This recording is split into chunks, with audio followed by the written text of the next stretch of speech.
Hello everybody and welcome back to another Marvel Crisis Protocol character spotlight. And today we are taking a look at a personal favorite of mine and a character that gets, in my opinion, slept on a lot, even somewhat by myself. I really only kind of started playing around with him recently, and that is, of course, Baron Mordo.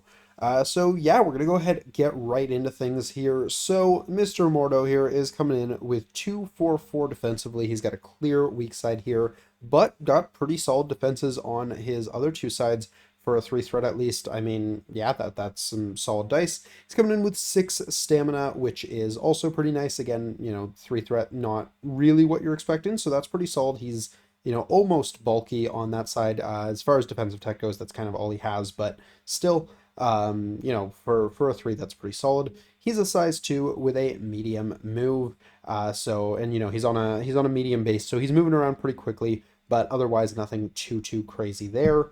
And I believe, I'm going to check real quick here. Yeah, when he flips over, other than the art, the only thing that does change is he goes to 5 stamina. So he is a little bit front loaded in terms of health, but still 11 stamina overall, not bad. Going into his attacks here, he's got 3 different attacks. The first one is the Staff of the Living Tribunal. This is a range 3 4 dice mystic attack. You're going to gain power based on the damage dealt, so your standard kind of builder there, and it's got a wild push if the target character is size 2 or less. Before damage is dealt, which is always nice, you get to push it away small. Yeah, that's a solid effect. Only being 4 dice on a builder is a little rough. Usually you want more dice to be able to gain more power, but it's got that wild push, which is a nice trigger. It's on Mystic, which is a weak side for a lot of models. So yeah, not bad overall. Not the best way to gain power, but he has a couple other ways of doing that as well. Going into his next attack here, he's got the Bolts of Bashiru. This is a range 4 dice again, so keeping with that 4 dice, another 0 cost attack here, Mystic. And after the attack is resolved, you're going to gain 1 power. So you kind of have that flexibility here of, well, sometimes you'll pick for range, but sometimes it's going to be a case of, do you want to just gain the 1 or do you want to roll and maybe get more than 1? And of course, the secondary effect with the push on the Staff of the Living Tribunal. This one instead has a wild hex. After the attack is resolved, the target character gains the hex condition. Yeah, hex is a really solid condition to be thrown out, so definitely appreciate that. More often than not, when I'm playing Mordo, this is kind of the attack I'm using the most. I'm just spamming this out, staying at that range 4 band, which is also relatively safe. A lot of things do attack within range 3, so that's always nice as well. And then, just applying some hexes and getting that power there.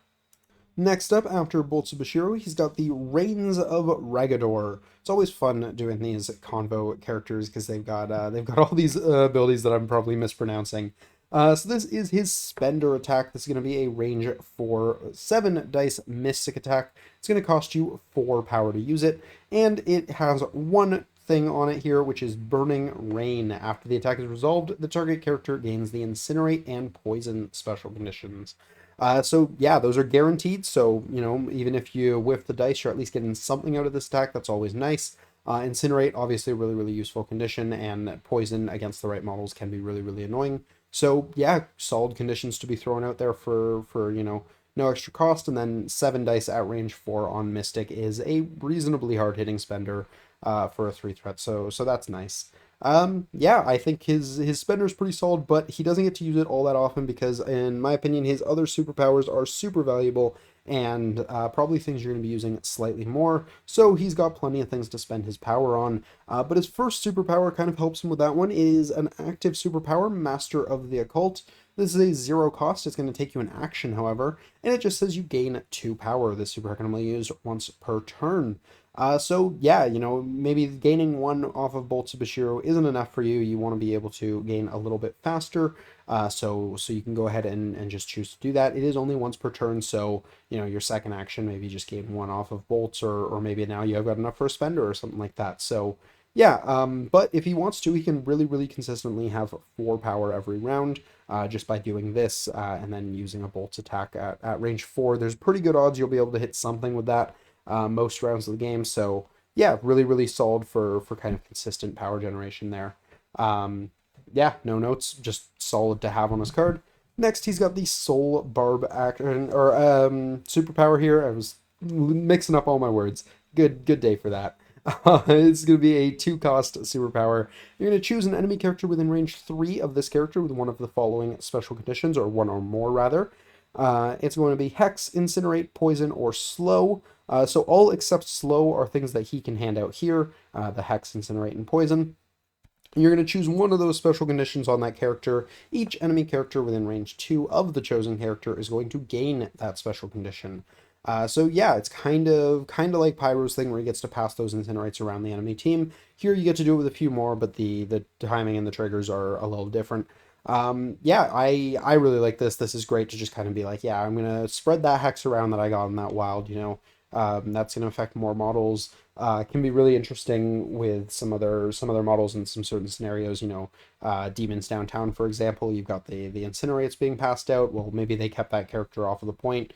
Throw it his way. Also, just helps you out being able to spread those around for stuff like your builder attack there. If you're fishing for a little bit of damage there, can be nice. So yeah, I really like this superpower. It only costs you 2, so it's not too bad, and it's not once per turn, so you can just keep doing this. Heck, you could chain if you want. You could target a character, pass a condition to another character, and then pass another one on from them. You know, if maybe the third target wasn't in range of the first one. So yeah, if you've got 10 power or something like that, you can do this a lot. So cool. Always nice when you have stuff like that.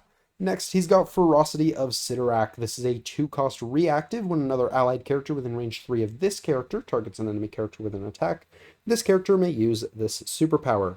The attacking character adds 2 dice to its attack roll. After the attack is resolved, the attacking character suffers 1 damage.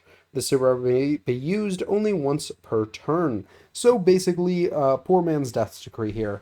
Throw some extra dice in your allies' attack rolls. They're going to take a damage afterwards for that, but for only 2 power, range 3 is a pretty decent bubble, again, with that medium base really helping him push it a little bit further as well.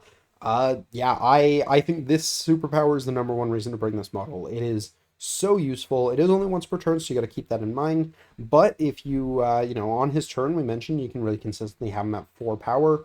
You do a Master of the Occult, then you do a Bolts of Bashiro. So this allows you to now 2 of your allied models are going to get 2 extra dice on one of their attacks. Do this with something like a builder. They're going to be able to add some extra dice and hopefully get some extra power out of it. Do this on, I don't know, something that might be able to heal them or something like that as well, where that 1 damage becomes less relevant there. So that can be pretty solid on some healing attacks. One of the first models that comes to mind actually for me, and I've never actually thought about this one before, is Rhino, because then even if he doesn't do much damage on the attack, he takes that 1 damage and then Ornery will trigger, giving you an extra power. So kind of an interesting little thing there. But the real characters that I like to use this with are characters that have tons and tons of rerolls and things that'll modify a lot of their dice. Obviously, when you're able to reroll them, having more dice you can do that with is great. So your Zemos and things like that. We'll talk about that more when we talk about affiliations. But yeah, I do really like him. He's also got 1 more superpower here, or I guess 2 if you count the flight. So spoiler alert, he's got flight. That's good. Helps him get around a little bit more, so that's always nice. But he also has the Vaulting Boots of Valtor. This is a reactive 2-cost superpower that says when this character is pushed, it may use this superpower. After the effect is resolved, this character advances small. This is a great way to just kind of stay on a point if you're playing against other models that have ways of pushing you off. So yeah, I really like this power as well. Scrolling down a little bit, Mordo does not come with any tactics cards for himself, but he is a member of 2 affiliations, those being Convocation and Cabal. So taking a look at Convocation, obviously he plays reasonably well here, I think. Being able to use the leadership, or not the leadership rather, but being able to use Ironbound Books to turn those physical attacks into mystic attacks is really big for him. That makes him 4/4/4 effectively, which is pretty solid for a 3 threat. He definitely takes some advantage of the leadership as well, having entirely mystic attacks. The extra little bit of mobility as well can be solid for him. So I like him in general with that. I don't think you want to make him the leader too often, because while he's got solid defensive stats for a 3, he's still not particularly bulky in any way. So he is a really easy model for your opponent to just kind of be like, I'm just going to target him out and remove your leadership from the game. So don't want to do that, but I do think he has a solid place in the affiliation, and being able to add dice to other models' attacks rolls can be really solid.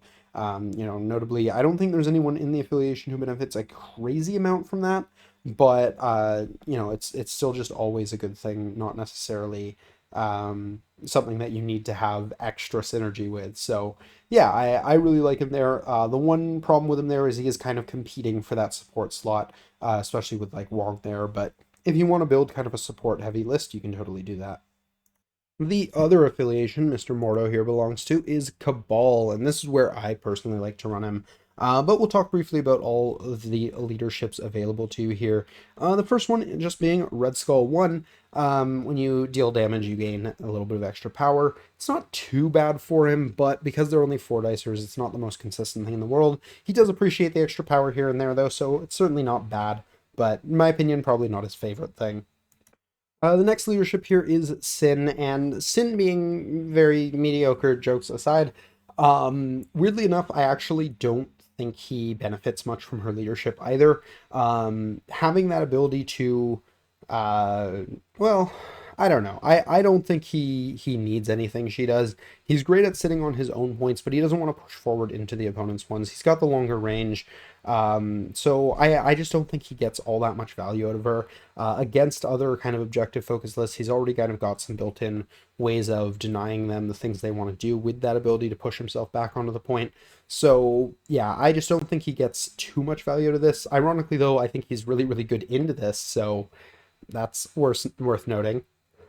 The next one here is Malekith, and I think he's at least interesting in Malekith. Unfortunately, with Malekith taking up 7 threat, a lot of the time there isn't much room for much in the way of support models, but I do think he's really, really interesting here where, obviously he's going to increase the odds of your other models being able to daze or KO things.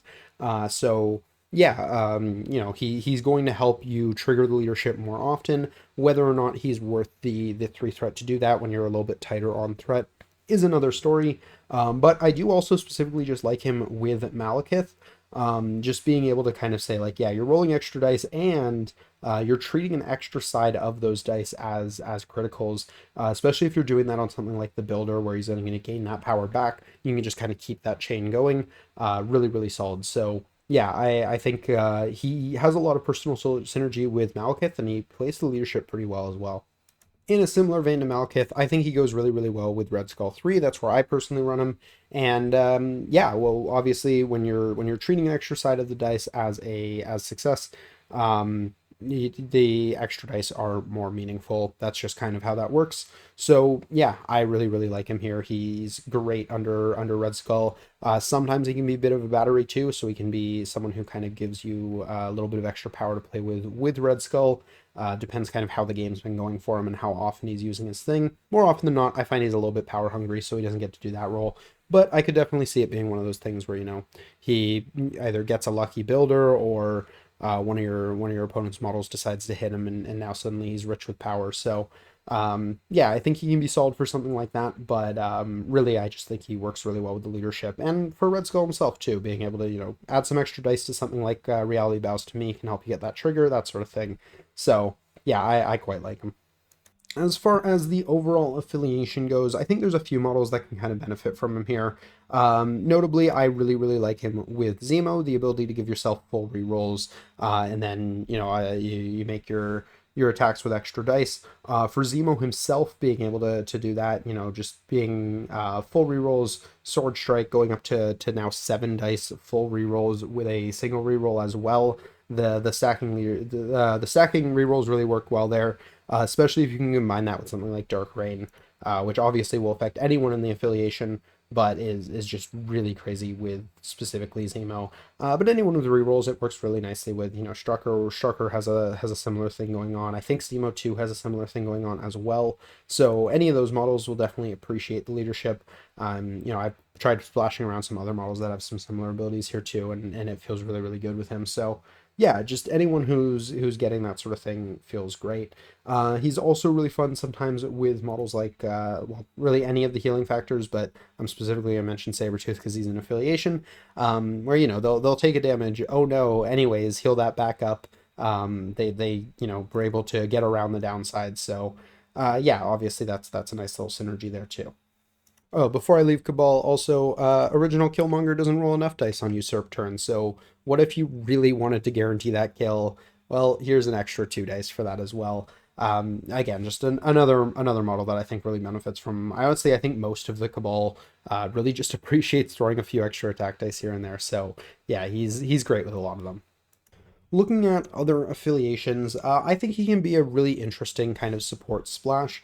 If you're looking to kind of bring him in for what in my opinion is probably the best thing on his card is that ability to add extra dice to other models' rolls. He can be really really good just to kind of help you, kind of get around some maybe inconsistencies or just you're feeling like you've got a lot of more pillow-fisted models. He can be great for getting around some of that.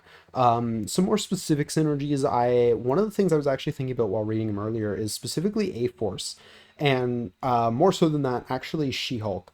One of the reasons why I like the idea of him here with She-Hulk is that ability to pass around those conditions, being able to throw the slow condition from one target onto another. Being the one condition he doesn't throw it himself, he obviously gets a little bit of extra value out of that superpower if you have other models that can throw out those slow conditions. So maybe She-Hulk has thrown out the slow condition on a model or two on a previous turn, and now going into the next round, you want to be able to, use the defense rests, or maybe you're setting up for Prow the next round or something like that, but She-Hulk's already gone or something. So you can pass that slow on to be able to make sure you've got that stagger coming in the next round, which I think is a nice little synergy there. Another issue with She-Hulk often is that just the dice consistency isn't all that great for her. So being able to add a couple extra dice can definitely help out with that. Similarly, you also have some other models that really benefit, like Gamora here. More dice, more chances for wilds, always good. And if you have a good roll, more dice you can convert with those wilds, so that's pretty solid as well. Domino, similar logic with Malekith. So actually, there's a handful of models here. The more I think about it, that kind of really benefit from what he's bringing to the table. So yeah, weirdly enough, one of the places that I actually think really really works for him. Another one, of course, and I feel like I always mention this, but it's just because all three leaders work so well with so many different characters, is of course Avengers. In particular here, I think Steve 1 is the one you're kind of looking at. Making that already once per turn anyways superpower only cost you 1 power is insane. Basically means he can very consistently use it on your entire team, or at least most of your team, almost every round. So yeah, that's really, really good for him. And then, I don't hate him with something like Steve 3 either. Make that hex trigger a little bit more consistent, or the push trigger, whichever one you're going for at the time. Definitely helps out with something like that. But I think the big one here is going to be Steve 1, where, yeah, he just gets a lot of value out of that. Beyond that, I think a few other places with some maybe slightly less specific synergies. Stuff like Weapon X, where you've got all those healing factor models. They're not gonna have to worry about the downside too much. So that's pretty solid there. He also provides you a Mystic Attacker, which I don't think they have any. But oh, maybe Deadpool has an attack. No, he doesn't. I don't know why I was thinking he does, but um, yeah, they've got tons of healing factor models, so you don't really have to worry too much about the downside in their team, so that's pretty solid. But yeah, I think that's kind of one of the more just kind of generic things is healing factor models good, models that have tons of rerolls and things like that, or count extra sides of the dice, also good. Yeah, I think those are kind of the big ones you're going for. Characters maybe that have triggers that need to do damage. Something like original Thor Asgard, for example, where if he does damage, he gets to stagger. That's really big. Extra chances for the wild throw as well. So something like that, he can definitely help out a lot there. I also like him with models like Sif, who again have that Master Swordsman for full rerolls. Really push those extra dice as much as you can. So Valkyrie, again, similar deal, getting that Warrior of Legend, really make those big hits hit a little bit harder. So yeah, I like him with a lot of Asgardians, which kind of makes sense because I'm splashing a lot of the Asgardians in my Cabal list. So kind of same deal there. But yeah, I think that just about does it for Mr. Mordo here. Overall, we have a really, really interesting kind of support character. He's got those extra dice he's giving to people's attack rolls, which feels really, really good. He's got that ability to manipulate conditions. I didn't talk too much about that with the synergies there. I don't have a crazy amount coming to mind for that, but I do think it's a solid power that if you can take advantage of that, that could be worth splashing him just as much as Ferocity of Sidorak is. It's just one that I don't take advantage of as much myself. But even like maybe like a Strucker Hydra or something like that could be really interesting, especially if you're doing a cross affiliation list with Cabal, where he's Cabal affiliated anyways. Really kind of push he's got synergies on one or both sides, and he's affiliated with the other one, so you can kind of play around with that, and of course just tons of ways that he can handle conditions without that as well. So yeah, I think stuff like that could be really interesting for him. He's got that really nice kind of anti-control thing with the vaulting boots. I've definitely had that come up a few times as just like, hey, yeah, I have this thing, and didn't think it was gonna matter, but turns out it mattered a bunch. So kind of cool there. And he's got his own control and stuff like that, so that's nice too. He's really got a lot going on. The one thing he doesn't do great on his own is damage.